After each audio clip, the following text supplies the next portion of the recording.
So, ayan. Good morning, good morning. Alright. Grabe. Aga ko nagising kasi yun nga, kailangan maglinis ng bahay kasi siguro mga 3 months din ako hindi nakauwi dito. So, yun. Yung anak ko, medyo napipiko na ako sa anak kong dalaga. Ang kalat, tinan mo. Tinan nyo po. Grabe yung sigarilyo, kababae niyang tao.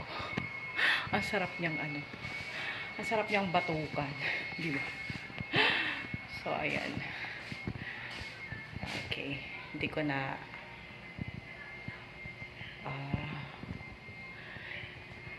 hindi ko na siya gigising. Tulog pa eh. So, ayan guys.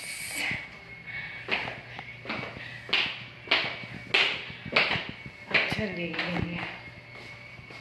nakapaglinis naman ako. Nalinis ko na yung salas. Sa taas hindi pa, pero dito sa baba yun. Nalinis ko na. Kahit paano, nalinis ko na. Pero kailangan talaga ng matinding linisan. Grabe, kawawa. Kawawa yung bahay, guys. Kawawa pagka walang walang nanay. So, ayun.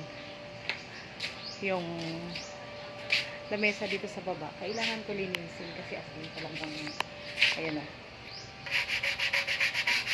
Kailangan ko brushing.